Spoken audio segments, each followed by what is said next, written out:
20 years ago, a seed was planted and cared for. We painstakingly nurtured it and weathered it against adversity until one day it blossomed and the fruits of our labor began to show. Today, millions have learned, shared, and been inspired by what our community has produced. We proudly serve 21 million users from 204 countries in 2019. For our 85,000 technical articles, code samples, and videos, our 450,000 forum questions, and our highly anticipated conferences and events featuring keynote panels, live streams, and industry experts and influencers. We recognize and reward members for their dedication to the community. Through content contributions and mentorships, we ranked number 2,620 in the world with a reach of millions across our social media channels. Thanks to you, our global community of software and data developers grows stronger each day. For more information, visit us at csharpcorner.com.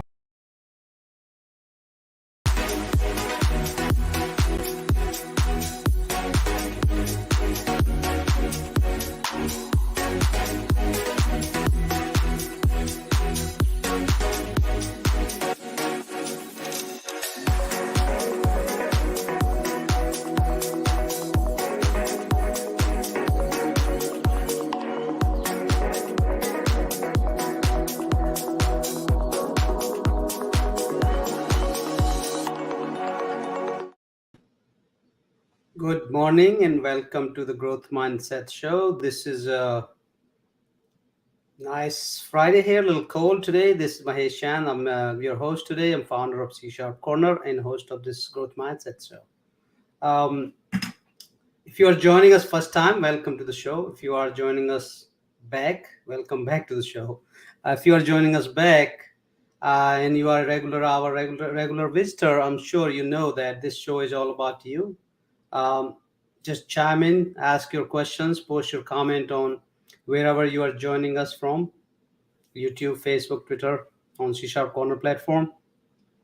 Feel free to chime in and ask your questions. Again, we want to make sure that we answer your questions. Today's little topic is different. We are going to talk about open source, anything about open source. If you have any questions about open source, we have a guest, Sean. He's been in open source for several years. I would say probably 20, if not more.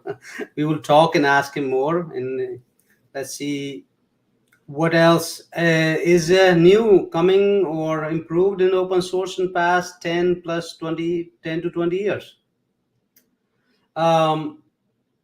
Besides that, we have some upcoming conferences coming up. We will talk about that in the end of the show. And then we take your questions in the second half. So feel free to start, chime in, post your questions, anything about open source.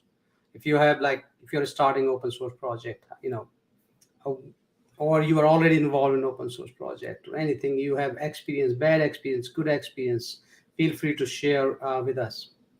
But before that, I'm sure everybody's watching the Ukraine situation. It's pretty sad. I'm sure, many of us are, watching from US, India, Europe. We are in the same situation, just watching and see. It looks like it's pretty bad out there in Ukraine. I don't even know what to say and what to do besides just, prayer for the people in Ukraine and surrounding countries. They're going to suffer. End of the day, all these wars, few people, these so-called leaders, whatever they do for their personal gains, end of the day is the poor and it's the children and it's the people who are, like common people. They are the one who suffer the most. So we hope that whatever happens, this thing resolves without too many casualties. If you know any situations, you involved in any, you're part of that, just feel free to share this. We always talk about the current affairs. So with that said, let's bring our today's guest, Sean. Happy to be on the show. All right, Sean, how are you? I'm fine. Yeah. All right. Excited. Yeah, where are you joining us from today? I live in Jupiter, Florida, so just a little bit north of West Palm Beach. Yeah. It's not cold here. It's nice. Yeah, it's cold here. I'm outside of Philadelphia, and it's raining, cold, 30 degrees. It's not good. It's about 80 degrees here. Yeah. So, what do you think about this Ukraine situation? What's your thought on that?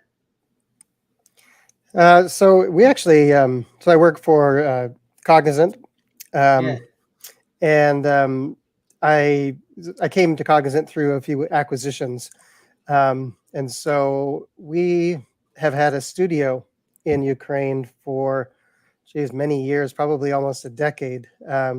And so we have a studio of about 100 folks that live in Lviv.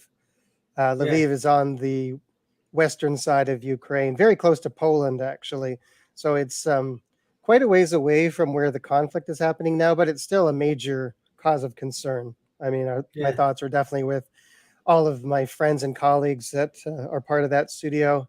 I know that they weren't expecting things to escalate as they have.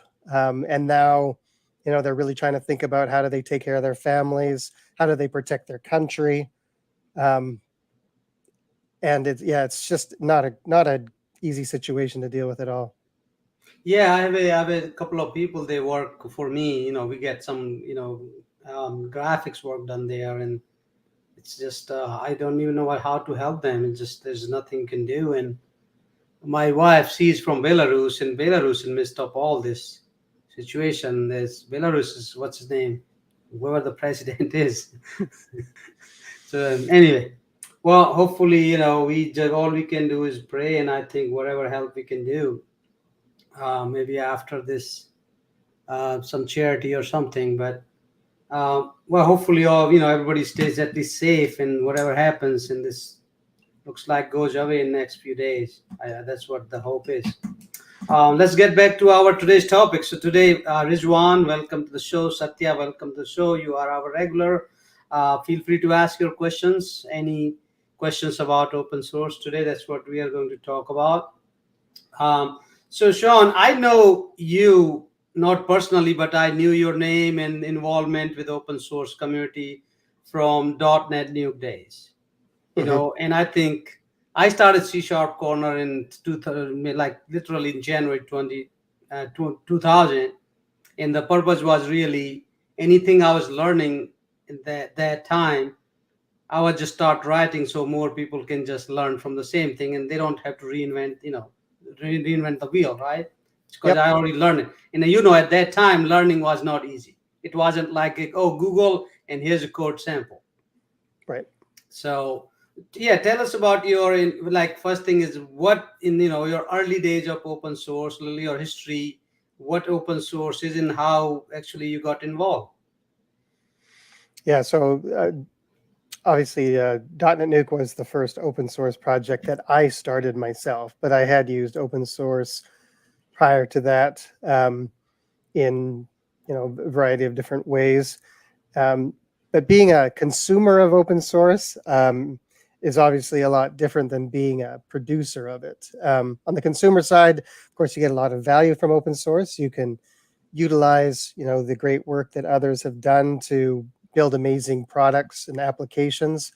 Um, on the other side, when you're creating open source, I mean, it's definitely there's a lot of work that goes into it, and usually that work is done by people who are volunteers, essentially, right? It's not paid work. It's Yeah. sort of a hobby or a passion that people are investing their time into. And it's amazing what actually can be produced within an open source project in terms of the value it creates. But typically, most of the work is done by about, like, I think 5% or less of the overall community. Actually, probably closer to like 1 or 2%. So, I mean, there's very few people that are actually contributing, but a lot of people are getting value. And that was something that I guess I wasn't aware of when I started .NET Nuke. Yeah. Yeah, and so I guess one of the things that I was curious about covering in this show, um, based on the fact that this is like the growth mindset um, show, is that growing an open source project is difficult, right? So taking it from its very early stages of just an idea, building out something that's maybe functional, maybe a proof of concept, and then scaling it to something that, is very robust and that people can rely on, and there's a community around it. There's sort of evolutionary steps that have to occur, and each evolutionary step is more and more involved and requires more and more effort and more help. And I think that that's not something that people generally understand, is like how much goes into actually just maintaining a large open source project. Yeah, yeah, and again, to me, it's not easy, right? It's a big challenge on each of these steps, as you said. Um, and how about some of the open source consumers? They complain, and people don't really contribute, don't understand how much work it is required. They are the one who complain the most. Yeah, I like to say you have to have a really thick skin when you're an open source maintainer, because you're right. People who are using your open source product will come and they'll report issues, and they'll basically say things like, your product doesn't work, right? When maybe it wasn't intended to do the things they're trying to do with it, or so people can be pretty critical, and so sometimes it's hard not to let your emotions get the worst of you in those situations. So you see a lot of heated arguments that can happen in open source communities. But I guess, like I said, you just have to have a thick skin in those situations, and know that people don't mean any ill will. They just showed up and they're expecting things to work for them in a certain way, and maybe the project wasn't designed for that. Yeah, and I remember, agree, and they're just, sometimes they're frustrated by themselves and they're just posting that. They're really not taking it personally, towards anybody. I remember in early days when I was writing C# code back in 2001. So when I was learning, I probably had this old article which I just learned C# and says hello world or whatever, and I just posted on the site. This is how you say, and then somebody posted a big comment on that. This code sucks. This is the worst code ever, blah, blah. And then the guy's going on and on and on. So, yeah, you have to have a thick skin if you're involved in, anything community or publicly. I agree with that. So let's think about, so some of us, especially on C# corner, a majority of people they come from enterprise background. They work full time. They work for companies. They are not open source. There are only few, but not, as you said, 1%. If 1% of our audience are open source, I'll be surprised. They're even less. Most of them have full-time job, work for large corporations or medium companies, full-time job working for years. So they don't really get too much involved in open source. Now they are in past few years, but before that, companies used to say no open source, right? Remember those days? But now it's changing. So if anybody listening here and they have never been involved in open source, it doesn't matter their experience or not. If they want to get involved, what is the best way they can get started?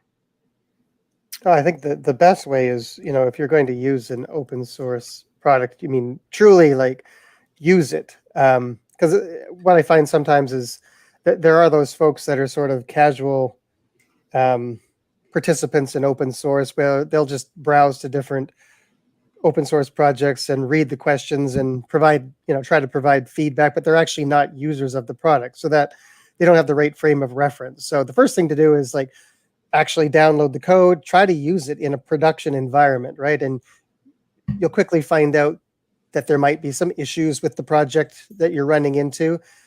And then in a very polite way, actually explain what those issues are that you're having. Because it's actually super valuable to get that kind of feedback from users of the open source product. It's terrible when people don't report issues, because then you're just completely blind to some of the problems that might be in the product, because no product is perfect, right? Every product has flaws. And so you actually really appreciate those people that take the time to report issues, and actually report them in a professional manner, meaning provide all the steps to reproduce the problem, and maybe even do a little diagnosis on your own to try and identify what the problem is. Right? All those things really help the maintainer resolve the problem as quickly as possible. And then after you've done that for a while, in terms of reporting issues and maybe helping out other people who are having issues in understanding how to use the product, maybe then you'd like to graduate to the next step, which is, contributing some code in terms of, bug fixes or whatever, or enhancements, and submitting those as pull requests. Yeah. But Now- usually it takes some time to sort of work your way into the community, become a known quantity, make some relationships with people, even if it's not in person, right? You still establish relationships if you're going back and forth and having conversations online. And that helps build trust. And then eventually, you'll be considered, somebody that can contribute to the product. Yeah. So a couple of things here. And yeah, if you want to get involved with open source project, I think first find the project that you probably need right now. So rather than rewriting your own from scratch, see if you can go to GitHub, and that's where everything is these days, and search if there's similar project is already there.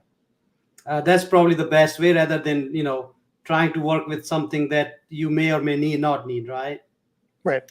And then try to basically, as you said, get involved, test it out, find any issues, try to post it. But one thing you have to be careful in the beginning is you gotta be patient and you gotta be nice, because I see a lot of people, they just jump in, they ask questions, and then other project owners maintainers start saying, wait, relax, and they get frustrated and they leave and they go complain. I see all the time, like, oh, I went to this project and those guys maintaining are rude to me, and I don't like to get involved. Well, I will say that some maintainers do have that sort of personality type where they are immediately defensive, and they don't always make people feel welcome. And I think that happens over time. If you have too many people who are constantly, asking questions that are taking up your valuable time, you start getting a little impatient, and you start to lose your cool. And maybe that's at the point where you need to take a little step back, think about why you're doing open source in the first place before you, act rudely to people. Yeah, and it's both sides. Both sides to be patient. And we're just talking. Anybody who's listening here, at least you and I you can actually educate them. Hey, just expect that it's okay to, just okay to walk away from somebody posted bad comment. You don't have to go back and forth. Yeah, because I think that's like a pet peeve that most people have is when you're doing something out of the goodness of your own heart or just volunteering, you don't want people criticizing you, right? Most people don't react well to that. So, and that's essentially what open source is, right? It's a bunch of volunteers doing work for free. And so when people show up and criticize their work, it doesn't go well. Yeah, agree. Yeah, and I think, and again, this, we are programmers. We also do have our own egos from time to time, and we start thinking like, hey, we are building this thing. So it goes both ways, and hopefully both sides. If you're listening, you maintain open source. Just be nice to others, especially the young people who don't know. So advantage of that will be there will be more people will get involved. Right. And obviously that's the end goal, is get more people involved. So more users, more builders, more contributors. Yep. All right. So welcome, Amit. I see Amit joined. XN Gameplay. I wish you had your name. Ravinder, Anup, welcome to the show. We are today talking about open source. We have Sean Walker. He's known for .NET Nuke, and now he's building another Blazor version of .NET Nuke, I would say, Octane. We will talk about that in a little later. But yeah, any of you have any questions, you want to share your any experience working on open source projects, or as a user or as a contributor or as a owner founder, feel free to share your comments here. So Sean, let's how we are just talking about today open source, and a couple of things here I want to include here is that sustainability. And I always wonder, right? So I personally got involved in smaller open source. I've not really worked 100% on open source because C# Corner takes my time, all rest of whatever time I have. So, but I always wonder, like, open source project, especially creators and maintainers like yourself, you spend so much time. So I think first thing, you have to be passionate about whatever you're doing, because it's chances are it may not bring, if you're looking for a success or looking for a money or looking for some bigger deals, it may never come. So Yeah, that's I one agree. question. And to add to that question, the second question is that when somebody like you start that, what is the main purpose behind that? Like, just because you're passionate, you want to share, or there's more? I think that most people start open source projects because they've created something that they believe is interesting, right? Whether, and it's something that they've solved the problem that they think other people might have as well, and they want to share their solution with others. Mhm. I think a lot of people, though, how they get started is they, simply create a repo on GitHub and upload it, and then they think that, it'll just magically move forward from there. And the reality is that open source projects are essentially real products, right? And so all of the things that you would have to do to manage a commercial product are the same things you would need to do to manage an open source product, right? You need to promote it, right? You need to maintain it. You need to enhance it. You need to release new versions of it, right? You can't just sort of throw it over the wall and expect that like magic is going to happen. And so I think that a lot of people who create open source projects aren't prepared for that. And so it's interesting because I like to say that sometimes success is harder than failure. So in that sense, like if you are not, like you might have been very passionate and committed to the code that you wrote, but you might not be that committed to maintaining an actual project in the long term or building a community. So if you throw it over the fence and no one picks it up, then it failed immediately, essentially, and you didn't waste any time on it. Whereas if you throw it over the fence and it sort of gets a life of its own and a lot of people are asking questions, all of a sudden it starts consuming a whole lot of your time, and maybe you weren't expecting that was going to happen. And so it becomes sort of this extra burden on your life, in addition to probably your full-time job and your family.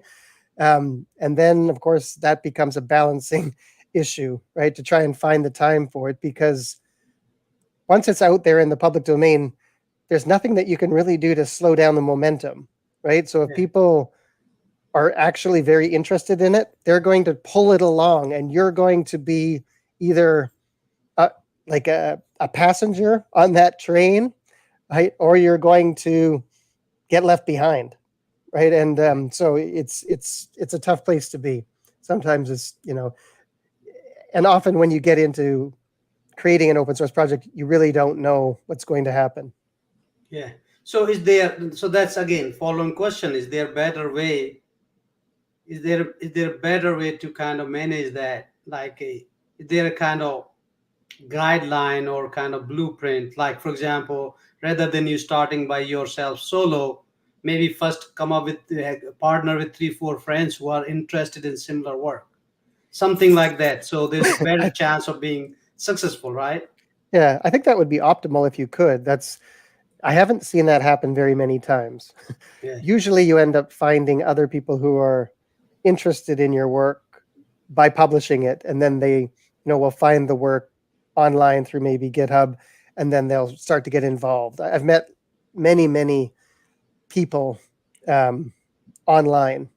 Like for example, when I started .NET Nuke, I started it on my own, and I met nearly all of the sort of core team members just through working with them through like online. Yeah. So, but I guess, so what I was talking about, so when you start the open source project, usually you start it on your own. Maybe it starts to pick up momentum. At some point, it actually will get so, like if your project has been successful, it'll get so busy and it'll command so much of your time, then you'll start to think that the only way that you can move forward with it is if you actually find a way to dedicate your time to it, maybe full time, right? But in order to do that, then you have to be able to make money some way. And so that starts the thoughts about like what is a viable open source business model. And I think that's going back to your comment about open source sustainability. That's where the real challenge comes in, because there isn't a single business model that works for every open source project, right? It's just like any business. There's not a single business plan that works for every business. So that's where some of the challenge then comes in. And unfortunately, some of the decisions that you made early on when you created the open source project can sometimes come back to haunt you because it's not easy to change some of the aspects of the project. For example, like one of the main things is that maybe the open source license that you chose when you started, right? Yeah. It's difficult later to change that license to perhaps make it more restrictive, which might provide you with theoretically an easier business model to pursue. But I mean, some of those early decisions that you make you're going to have to live with them, usually for the longer term. And that's something you don't think of when you're just initially publishing an open source project and you have no idea if anyone's going to be interested in it. Yeah. And again, you don't plan that, you just start with it. So with that said, right, so I'm going to now take the other side for the sustainability, right? So I'm a company, or I work for a company, and I want to go and I found an open source project out there on GitHub. I want to use that in my project, real project. For example, can be a logger for .NET Core, right? Yep. So one of the biggest challenges as a company is that what happens when that project is left alone, and there's so many projects are left alone, right? Because I may start today, but 5 years later, I have kids and now I'm family and other problems, whatever. I can't do this anymore. So it happens, often. So what is your recommendation if any of our, viewer is watching here and they want to go and start using one of the open source projects? What is what they should look for?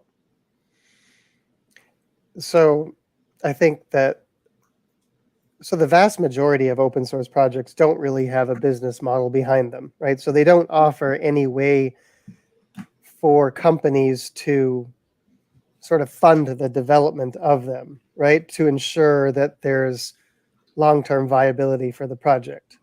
So that's partly on the side of the maintainers, not providing channels where companies can support them. There's also, a whole group of open source maintainers that really have no interest in commercializing their product. It was created as a hobby, and they plan to keep it as a hobby indefinitely. And some of those projects that are hobby projects are very, very large projects and very critical. And so it's not always clear to an enterprise when they put a dependency on an open source project, what is the sort of support and maintenance model behind it? They don't know if the maintainer is sort of maintaining it as a hobby or as something that's more serious than that. I think it's usually a good idea, of course, like if you can look for an open source project that actually maybe has a company behind it in some form, and maybe that company is doing consulting around it or selling a commercial version of it, or all of those things can provide a higher level of confidence that project's going to be around for the longer term. Or the team members, they may provide, the contributors may also say, oh, we do consulting, hire me if you need extra help, right? So a large community can also be a good measure to determine, if you're going to be able to rely on the community for support when you run into difficulties. Because end of the day, most people who are contributing to open source, they are working somewhere, or they are consultants, or they have their own small companies, a majority of them, right? So they're looking for work anyway. Ideally, if you combine these both sides, ideally, to me, if an open source project maintainers can create this another level that, hey, these three members are also available for consulting. In charge enterprise, whatever, right? So out of sudden, your team is getting money they need, and they probably can even spend more time on the project. And now the users of the project probably are getting support. You know what I mean? Maybe that's a workable model from both sides. Yeah, and it really depends, I think, on the type of project. Yeah, Sometimes, like if it's a project that has a very narrow focus, maybe it's like a library of some sort that does something that's very specific. Um, it would be much harder for people to maybe do consulting around it because yeah, it doesn't have a broad focus. Whereas if it's more of a framework or a platform, like yeah. those types of projects tend to have larger communities and more people who are able to utilize them to make money. So of course, then they're willing to support them more. Yeah, yep, yep. All right, that's great. That's great. So, everybody, we are today talking about open source in this growth mindset show. As we know, it's a growth mindset. We talk about different topics, something you need to think about, something you're not used to doing day to day. And today is everything about open source. So, if you have any questions, concern, comments, experience with open source, please share here. Um, so, let's talk about a little bit more on your personal experience, like when you were maintaining this project. Now you have the second. Maybe let's start with your new project you're working on, Octane. You want to Hmm. talk a little bit about that, and then maybe then I will ask other questions. So what did you Okay, start, why did you start, and where it's going? that's an interesting question because I of course was involved with .NET Nuke from 2003 till 2014. So 11 years. That was a long time to be involved in an open source project and to work on it through the various levels, right? From starting it to creating a small business around it, doing consulting, to getting venture capital. And, you know, every stage of that journey had additional challenges to it. But I do feel fortunate that .NET New was able to grow and I was able to actually focus my full-time effort on it for probably 8 of those years, which most open source maintainers, can't say that they're able to do. Usually it's, they're able to make some part-time income from it, but not do it full time. So anyways, once I got through .NET Nuke in 2014, I kind of thought I'll probably never do another open source project again, just because of what I had learned in that journey, right? It was hard. It was a lot of work.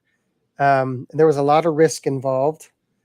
Um, a lot of challenges. And so I'm not quite sure why I started another open source project, but I guess it was in 2018 I started getting involved with Blazor, saw the potential for it, and saw that I could build another modular framework with some of the similar capabilities that .NET Nuke had, but build it on completely new technology stack. And so I started building it more for my own purposes at first, which is exactly how I had started .NET Nuke. And then thought, okay, well, this time at least I know what I'm doing. I'm going in with my eyes wide open, so to speak. Right? I know what to expect, and I think I sort of know how to maintain focus and manage expectations better when it comes to the open source project than I did the first time around. And so I did create Octane as an open source project. That was, I guess I finally announced it as an open source project in early 2019, I think. And so it's been a couple of years now. And for the most part, I've been able to manage it as a part-time effort outside of my regular full-time job. And it's grown quite considerably, and it's starting to get a community around it. And I think it will have some of the same potential to build like an ecosystem around it that .NET Nuke had.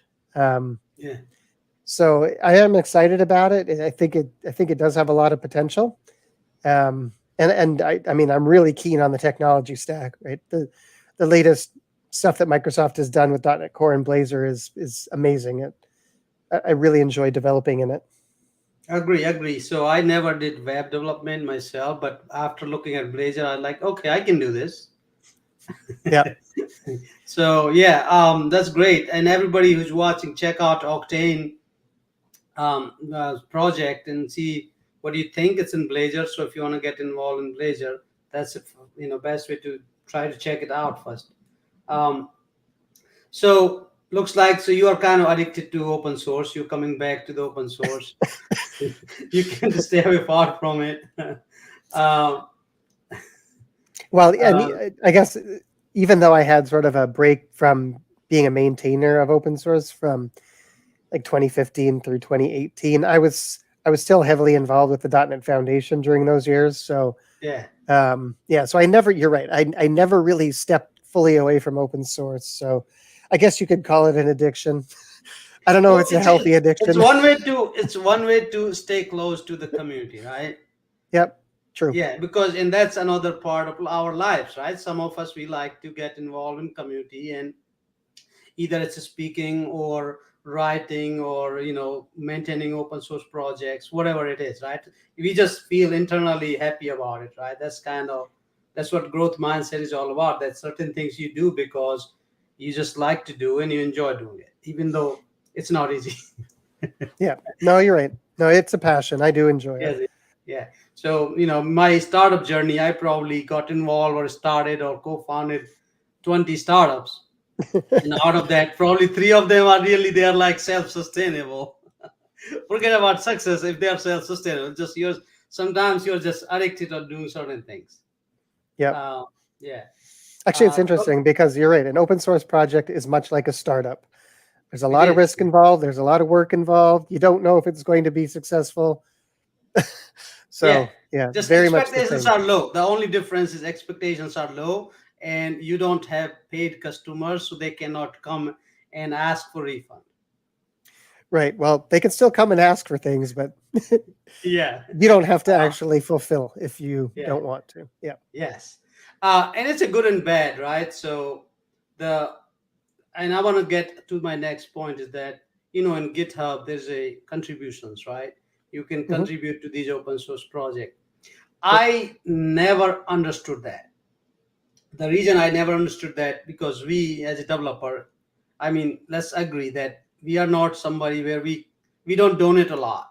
Maybe few of us do, but majority of there's no lot donations don't come a lot from the developers, right? Because we believe in giving free, we give in open source, so we also expect free, right? And today's world, right? We don't Yep. we don't pay for code, so we don't feel like nobody should get paid for code. Right. No, and I think that you're right, that's absolutely the case. Is when people use open source, the fact that it was freely given to them means that they feel like they don't need to give anything back.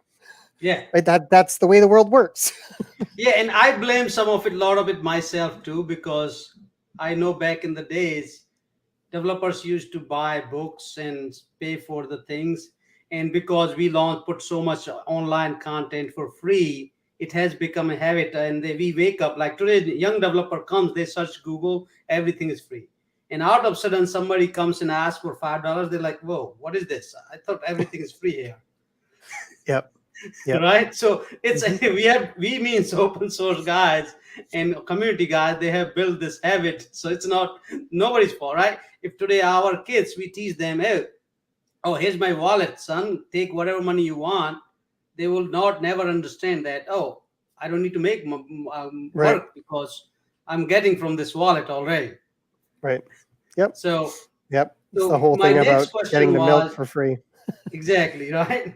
Yep. So my next question was, what can open source community and people who are watching, is there anything they can do to make it more sustainable? Like this whole, obviously communities, they are spending time and make it more sustainable.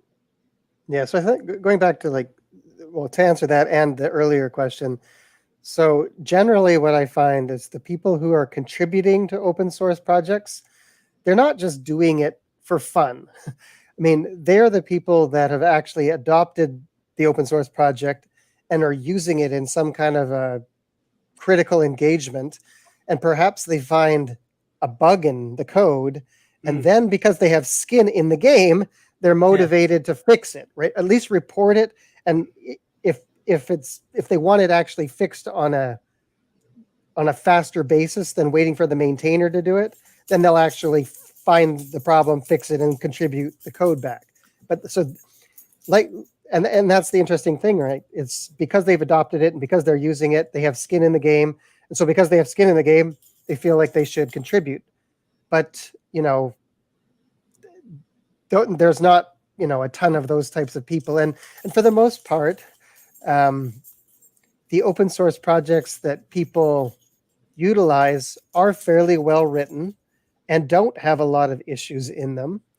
And so if it's working fine, then there really is nothing to contribute back, right? If it's working fine for your purposes, there's no Yeah. reason for you to go above and beyond and contribute anything back. So those are some of the dynamics that kind of go on in making a decision around whether you should contribute to a project or not. Yeah, and I think good part is if you do, a lot of this open sources, you can download the code, and if maintainers are done maintaining it because the version they had it's working fine, you can go and change yourself as well, right? Yep. And a lot of companies and people do that. Yeah, and I think that's sort of one of the other benefits of open source is you're right. You can go look at the code and you can actually learn some pretty interesting things about techniques that other people have done to solve problems, and then you can use those techniques in your own code, right? And so you're not contributing anything back, but that knowledge is being shared, right? And everyone's products are getting better as a result of that sharing. Yeah, because end of the day you are writing somewhere a new product or updating your company. It doesn't matter if it's your company. Yeah. Right. So a couple of more questions. Again, everybody, thank you for staying with us today. It's a Friday. I know it's late. If you have any questions, you want to share, comment, feel free to do that. You want to ask some personal questions, also chime in. Let's talk about a little bit. I think we did cover this a little bit more. It's risk and rewards for being involved in open source. Anything else you want to add on that side? So I think we covered maybe, so on the reward side, obviously there's the like if you're depending on an open source project, then if you can contribute to it and help it become better and more capable, like because a lot of these projects, they're essentially like tools or frameworks that you build other things on top of, and so the things that you build are going to become more and more powerful as you increase the capability of the open source project. So that's obviously a big benefit. By contributing in the community, you get some level of, I guess, accomplishment and notoriety, right? So people will recognize that you're capable of doing great work. And I've heard that, companies are actually looking at people's GitHub contributions now to maybe assess, what their capabilities are. And a lot of companies do like to see developers putting in some of their own time and volunteering on open source projects. It basically demonstrates that they have a real passion for technology, right? They're not just a 9-to-5 worker. If they're doing things on their own time on GitHub, then it shows that they really love technology, and those are the best kind of employees to have. On the risk side, that's a whole different thing. So on the risk side, you need to make sure that you understand the legalities of your employment agreement, in terms of who owns the IP that you create. Sometimes it could be your employer, sometimes it could be the client. Rarely, in the way that contracts are written, is it actually your IP to do it, to do whatever you want as you see fit. So that's probably the biggest risk is, you need to be sure you understand if you're going to do contributions to open source, you need to understand that you have the right to do contributions depending on where the code came from. Yep. And to add to that, if you are using an open source project, you go to GitHub and find something you want to use in your commercial product or your company's products. Is there anything they should keep in mind that, hey, stay away from this kind of license? Anything you have to share on that side? Yeah, there's a lot of information kind of out there written about this. But before that, let me add you that I know a lot of people, they don't even care about, they don't look at the license. They just go download and start using their projects. Yeah.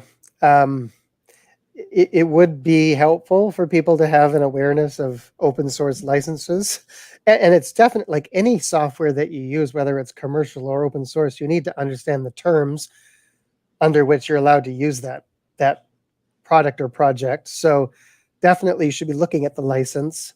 There are some open source licenses like the copyleft licenses, like the GPL, which have some clauses in them that you need to understand, especially if you're going to create products on top of them or derivative works of them.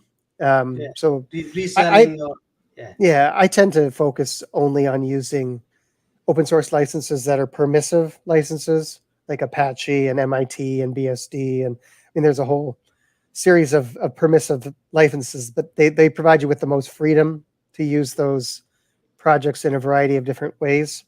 And so if you choose to use those types of products that are offered under those licenses, then it's pretty safe that you're not going to get yourself into difficulty. Yeah. Although if you're at a company, usually, the company will have a legal team, and they'll also want to make sure that you're using only products that are like licensed under the official licenses that they support. You will be surprised. You will be surprised. Well, yeah, no, I've seen this before too. Usually, sometimes the developer has a specific problem they need to solve, and they go online and they find something that matches their needs, and they just download it and shove it in, right, without even thinking. Yep. Forget some time. I would say most of the time. Yep. I work with large corporations, and where there's no team looking for you. They're like, when can we get it done, right? Because everybody is so behind. They're like, nobody's really checking, your licensing, where did you get this code from? Yeah. Yeah. All right. So that's great. I think we're almost done. I have a last question is that, and then, I will let you go. That if as a software developers, all of us combined who are watching this, or in future, somebody will watch this recording. If we have to help this open source world, what can we do as our part to make this better?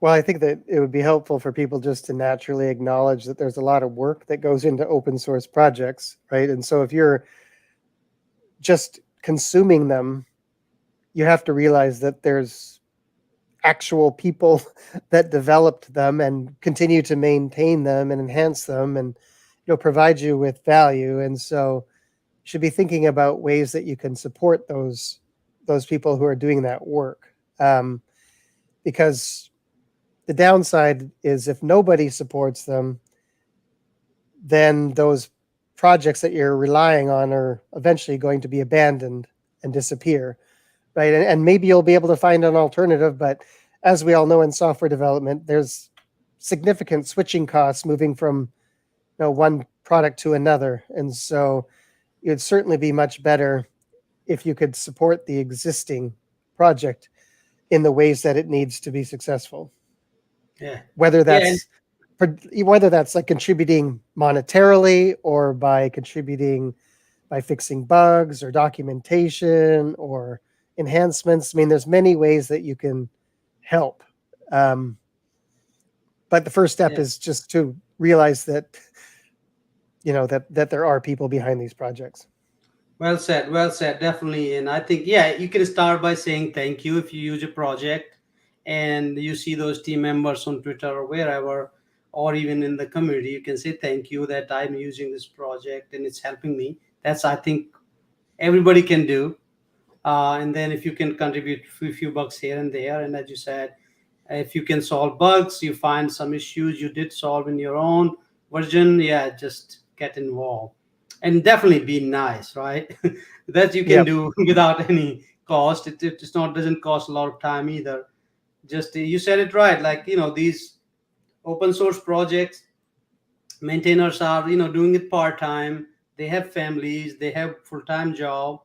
And also, they're more frustrated sometimes because of the work is there. So just be nice. That will help. Yep. All right, great. Anything else? So you want to talk a little bit how people can go, where they can go about Octane and get involved and give you feedback or anything they can do? So the main website for Octane is octane.org, and it's spelled strange, OQTANE. Simon, you want to put that link in there? Yep. Yeah, so that's that's the open source project that I'm currently most involved with. Obviously, the .NET Nuke project still continues to move forward as well. It continues to have user conferences.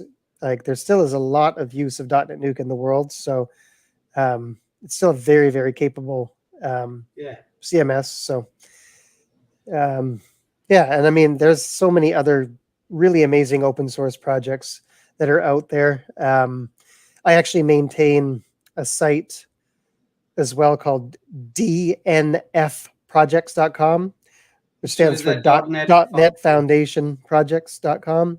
Yeah, and that maintains sort of daily trends of the activity that are going on in various open source projects that are part of the foundation, both Microsoft projects and community projects. And so I would say that, there is a lot of outstanding work that's being done in the .NET community.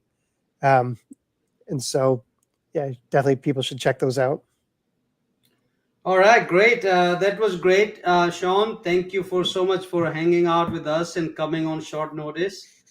We really appreciate. I'm sure everybody enjoyed learning about your background on open source and how they can get involved. Hopefully, we're going to check out this Octane. We are actually poking around anyway. I'm going to see if my couple of developers can get involved in this, and not just from consumer side, but also contribute. It's just hard to push. Sometimes developers, I can only tell, but they kind of have to go do stuff. Yep. Yeah. Sometimes it takes some time just to work, like to really understand what the project's capable of. Yeah. Got to get your hands dirty. Yeah. So thank you so much, and we'd love to have you back in a couple of months. When you have time. Thank you. Yeah. Thanks for having me. It was all right. Great session.